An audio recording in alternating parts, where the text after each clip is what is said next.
For the latest in strategic affairs, subscribe to our YouTube channel. Click the bell icon for updates. Hello and welcome to the Gist on Strat News Global.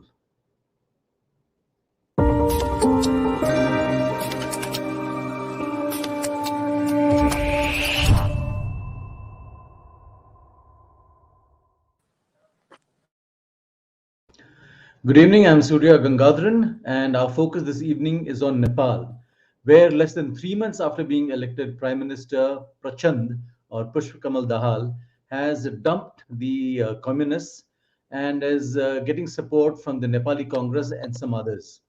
So, what explains this sudden turnaround? I have with me Yubaraj Ghimire, a veteran journalist who's currently in Kathmandu. He's also the editor of deshsanchar.com. Yubaraj, glad to have you. Thank you, Surya. Yuvraj, what explains the sudden U-turn by Prachand? Something happened that we've been anticipating? Well, we knew right from December 26th, the day he took oath of office, third time, that this equation that is built with K P Sharma Oli and UML, ditching his electoral ally, Sher Bahadur Deuba and the Nepali Congress, is not going to last long. But Prachanda wanted to be the Prime Minister despite being the third largest party, which was not something that was constitutionally possible. And Oli, being a shrewd and cunning politician, knew Prachanda's ambition and his weakness, supported it. So we were very certain right from the beginning that Oli would be acting as extra constitutional authority, and that equation may not last long, and that happened just after 2 months since the formation of the new government. Yubraj, a lot of us expected that Oli would pull the rug from under Prachand's feet, but it happened the other way around. If Oli had got some more time, he would have exactly done that, and he was rehearsing that in the sense that he was running the government without any accountability. He was basically trying to fire from Prachanda's shoulder. But Nepali Congress, which all along thought that being the single largest party, even in the hung parliament, it was his response, it was the right of the party to be part of the government. So they countered Oli and aligned with Prachanda, although we believe that it was not the initiative of the two that materialized to this level of new equation, but certainly everyone was trying to outsmart another. And in Nepal's politics, you cannot think beyond what happens 2 weeks after today. So you try to enjoy or exercise power, like for 2 weeks, 3 weeks, you won't be able to think beyond that. It's a very unstable and very principle-less equation in politics in Nepal. Mm-hmm. Now, there's an interesting term you use, that it was not their initiative, Yeah, I mean what are you hinting alone. at I here? said alone.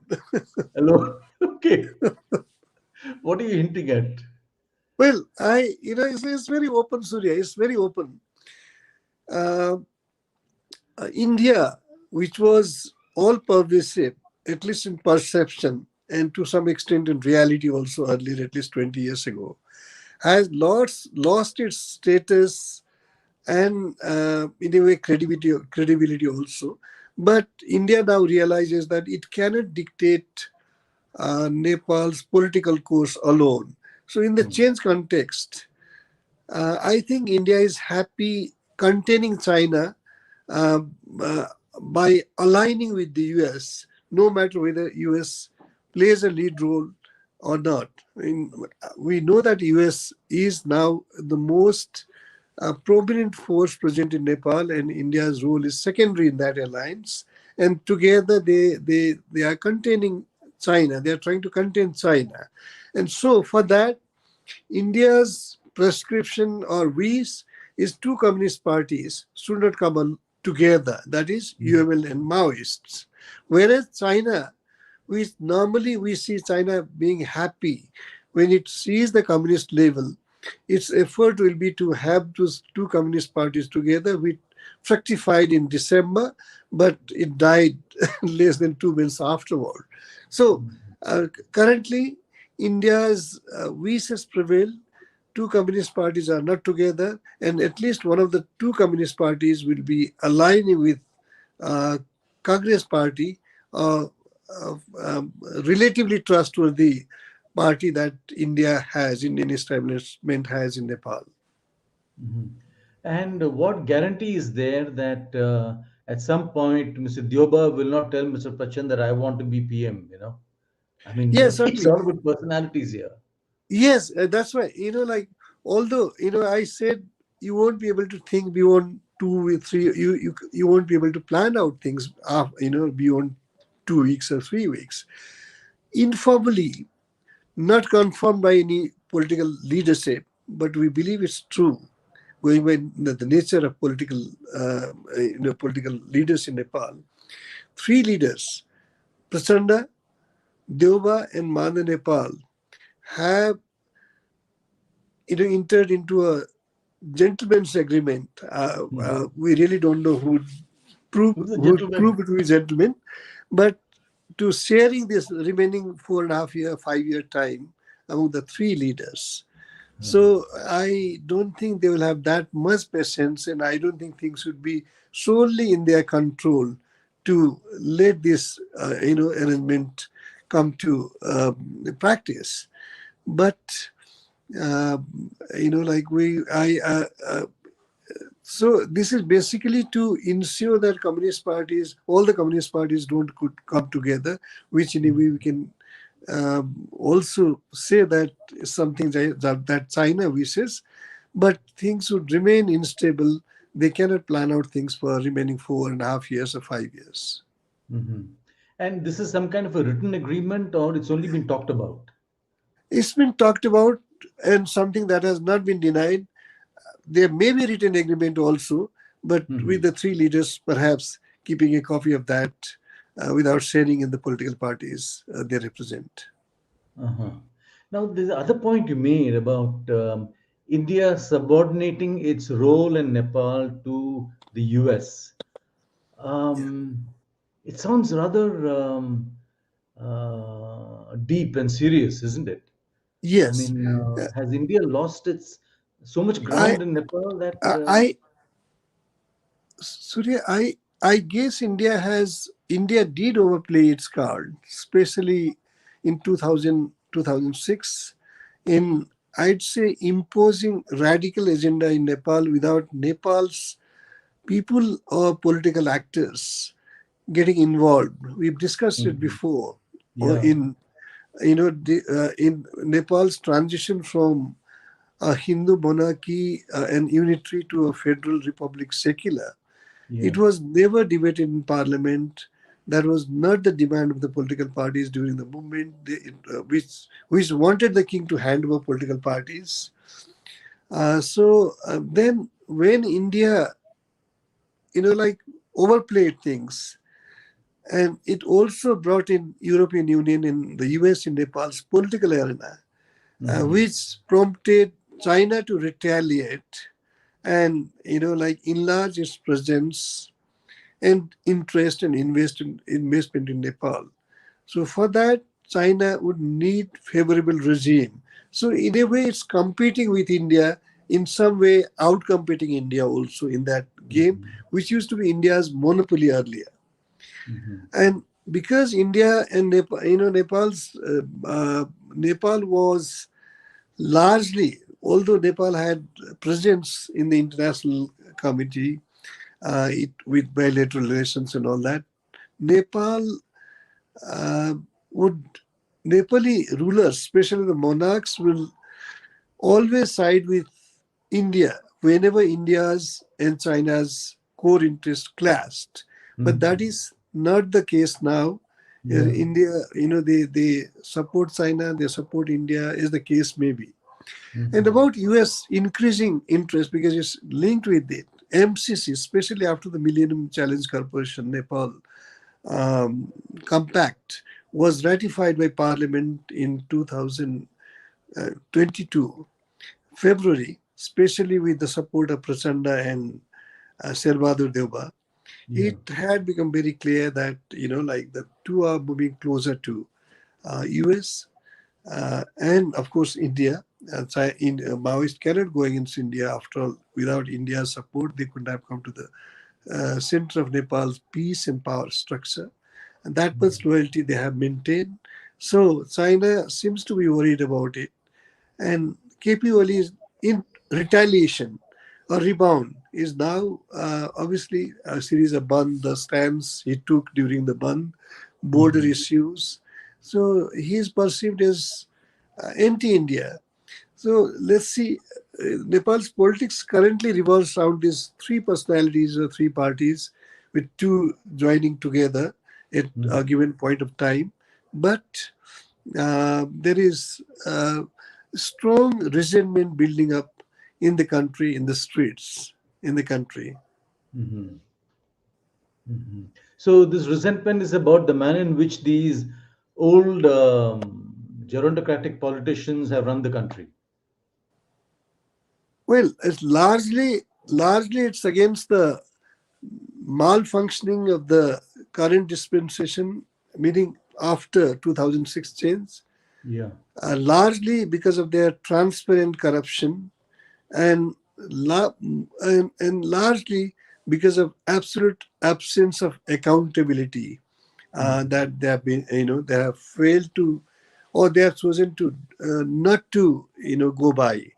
So they are very unpopular in the esteem of the people. But although there is deep resentment, they are still largely scattered, and maybe they are trying to come together. Interesting point. I just like to go back to the role of China here. You Yeah. mentioned they want all the communist parties together on one platform. The Chinese are also aware of the rivalry between Prachand and Oli. Yet they were not able to get around that. Yeah, they in a way they thought they succeeded in the previous this thing. They thought they succeeded, and they perhaps think that it can be repeated. One, two, like if China has also changed its tactic a bit, because earlier when the Communist Party was together, they came to power. They completely ignored the parties like Nepali Congress and other, traditional forces. Although India has also ignored the traditional forces, but China also went along the Indian line. So, but this time, when China's new ambassador came, I think end of December, he circulated a note in which he made it very one that step itself was very like new in Chinese exercise of diplomacy. The day he arrives, he circulates a note before he submitted his credentials, and that gets into the public domain. And he says he'll be, like contacting and establish contact with all the forces in Nepal, which was Okay. new to, and that was perhaps an indication that although they will try to bring the communist parties together, they are not trustworthy. Okay. Okay. That's a big admission. Huge admission. Sorry. That's a very big admission coming from the Yes. Chinese. Yeah, I mean that gives enough space to interpret it that way. Mhm. So you would what you are telling me is that the Chinese will now reach out to the Nepali Congress. They may reach out to other parties, Swatantra Party and others. Yes, they must be deeply studying, because China always, although like as a neighbor, but there was I mean, like, let's say cultural or other kind of distances between China and other political parties in Nepal. It was Nepal has many leverages in India, and Yeah. India has many leverages. Despite the parties opposing India, there are many leverages. But China is trying to, do the same. Mm-hmm. No, you mentioned that um, there's a lot of resentment against the existing political class in Nepal. What about the general population?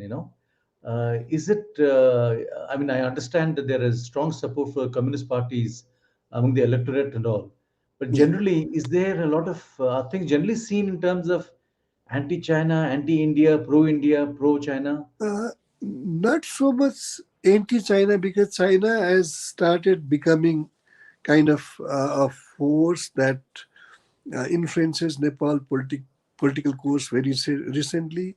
There is Hmm. also a kind of, like feeling that, okay, if China contains India, which has been, playing high-handed in Nepal, I mean, Yeah. that kind of attitude was visible. But I'm sure as China continues to increase its grip and interference, China will also, like be inviting the same kind of hostility or resentment in Nepal. Yeah. Not at the moment that scale, but given the fact that China has openly started exercising its leverage visibly, I think, like that may not be very far away. Mhm. You think China will, I mean, given the failure of the latest attempt at bringing the communists together, do you think they will step back from the role they've played in Nepali politics and perhaps a bit like India, operate from the sidelines or the periphery? Well, China doesn't have that options like India had to, at least, Mm. like I won't call it to ride piggyback, but India has now stepped aside and, in a way, uh, Mm. joined hands with the US, especially after I said MCC was ratified by Parliament. And, we can see, I was reading an article by Ambassador Ranjit Ray, who served in Nepal as ambassador. Earlier, in his book, he wrote that MCC is a developmental,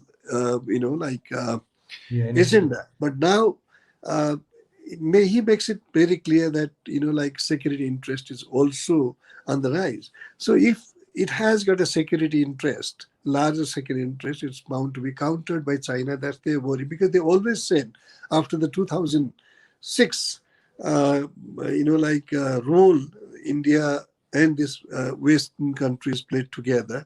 Mhm. That was, China was prepared to face them, thinking that, ultimate goal is to encircle China. I think they would continue that perception, and they'll not step back. Yubraj, we are having, you're going to elect a new president, Yeah. I believe on the 9th. Yes. So, in the new political situation, you expect that the president, Bidya Devi Bhandari, will give way to somebody else? Is there a consensus on the new guy? Bidya Devi Bhandari cannot continue. She has to step out and completion of her 2 tenures. Okay. And there are two candidates, one Subhash Chandra Nemang, another Ram Chandra Paudel of the Nepali Congress, and Nemang from the UML. Yeah. We really don't know, because it's not only in the electoral college consists of a federal parliament, both houses members, and seven provincial legislature. Some parties are silent, some are still considering about, like, say, for instance, pro-monarchy Rashtriya Prajatantra Party is considering not voting also, because they are in favor of a constitutional monarchy. So it's very, but one thing very noticeable, like Surya, today, Subhas Nimman, who declared Nepal a secular country, stripping it of its Hindu status in 2006, Yeah. May, he went to Pashupatinath temple and had an elaborate puja there. So that is being seen as a political message that I am a Hindu, I am not anti-Hindu, that secularism is not anti-Hindu. And Ram Chandra Paudel, Nepali Congress candidate, also few days ago went to seek the blessing of Puri Sankaracharya. In this Adi Sankaracharya arrangement, Nepal falls under jurisdiction of Puri Mutt. So he Mm-hmm. went there. So all kind of apolitical or non-political, uh, gestures are there, visible there, they are trying to give political message. So it's going to be it's a messy scenario. We really don't know who wins, but one of the two will be there. Hmm. You don't see some kind of a consensus candidate emerging with all the No, parties getting now, together and no, saying, that phase is over now. That phase is Mhm. over. Withdrawal, of nominations, and that's they're um, very sharp polarization in Nepal's politics, and consensus uh, has never been on any agenda. On power sharing, yes, like we said, three people, like deciding who leads the government first, then uh, in exercise of power there have been arrangement, but it has never been on common minimum program or principles at the cost of them actually. How long do you expect this new arrangement to last? Now there is another development which might have a very serious impact in Nepal's politics. Two people who lost their parents. They were killed by Maoists. That filed a petition in the Supreme Court, which Supreme Court has now agreed to admit, to try Prachanda for mass murder. The day it is admitted, it will happen maybe before the presidential election, and then there will be this might have a severe turn and impact on the Mhm. president's on Prachanda's political future also. So Mhm. that like Nepal, because in the past 15 years they couldn't complete transitional justice. Yeah. Constitution has been proved to be non-functional, or at least not able to address major constitutional flaws and problems. So it never had a common or larger ownership, because constitution it was provisions of the constitutions were never debated. Not a single amendment was moved, and it was adopted by parliament on the dictate of two three major political parties. So Mhm. multiple problems, the problem that cannot be foreseen at the moment, may raise their heads and eclipse the entire political course in Nepal. Yeah. And Prachanda has admitted to the deaths, isn't it? Well, it is because of that, in 2020, January 15, that is Magi, a big cultural festival of the Tharu community. Hmm. He said, the 17,000 people were killed during the insurgency. I'll take the responsibility of 5,000 killing. So Hmm. these two people, based on his statement that time, I see. they approached the Supreme Court, and Supreme Court, a division bench of the Supreme Court, has ordered that writ be admitted. Mhm. So Prachand may be out. I mean, is he required to, in the event the trial gets underway, is he morally required to quit? Well, that is, yeah, you're right, morally. But morality is for someone, for set of political parties who Yeah. have regards for it. And in Nepal, we have seen after 2006 political change, not a single prime minister or minister, despite their having been involved in corruption cases, they have been enjoying all immunity. So Yeah. I don't think Prachanda, in normal circumstances, would show any respect for what you said, that word morality, which is an Yeah. alien thing in Nepal's politics, but it will be an issue. It's a negative note to end on, but Yuvraj, thanks very much for that insight. I think there's no answer then to Nepal's instability. This is likely to continue, Yeah, and we just have to see where what unfortunately, happens now. yeah, Yuvraj, thank you very much. Great talking to you again. my pleasure. Thank you. Thank you, Sir. And for those of you who joined us on this conversation, do subscribe to our YouTube channel. Follow us on social media and Twitter, Instagram. Thank you and good night.